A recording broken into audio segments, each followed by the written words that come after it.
India's great escape at Old Trafford. A test of character.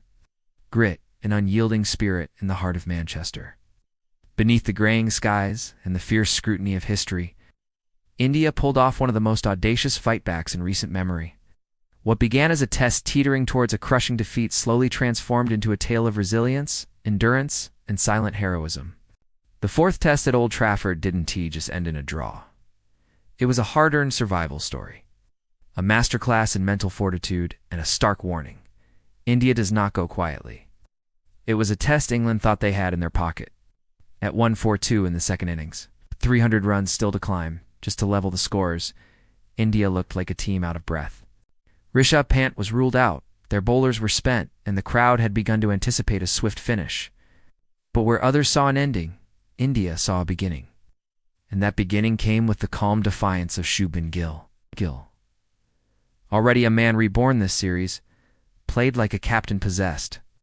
He faced down the new ball, stared into England's eyes, and refused to blink. Every shot was a declaration. India would not fold. Partnering first with the seasoned KL Rahul, Gill stitched a partnership worth 188 runs. Their stand wasn't just about survival, it was about shifting momentum. Frustrating the bowlers and tilting the psychological scales back towards the visitors. As Rahul fell just short of a century, the next phase of resistance began. It was a new pairing, an unlikely one. But Washington Sundar and Ravindra Jadeja turned out to be India's unbreakable wall. Not just holding the line, they redrew it. Both men batted with poise and patience.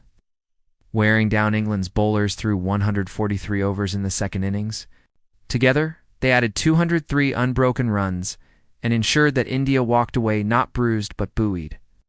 Washington's maiden test ton and Jadeja's defiant century will go down in folklore, not for flash, but for fortitude.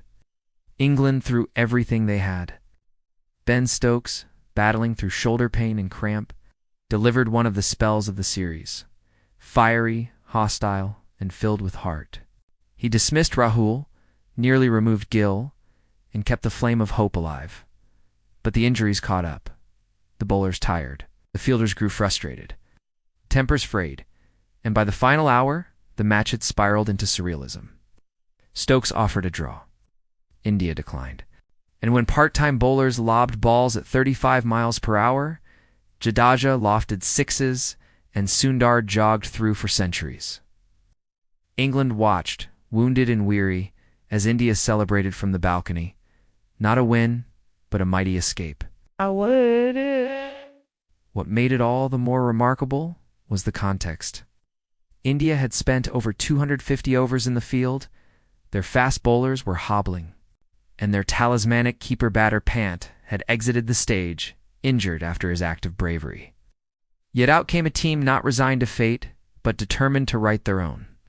From Root's record-breaking 152 Stokes heroics. From Gill's consistency to the indomitable spirit of Jadeja and Washington, this test had everything, except a result. And that, in the end, is what made it poetic. As the teams head to the Oval for the finale, the series stands at 2-1, but in spirit, it's 2-all.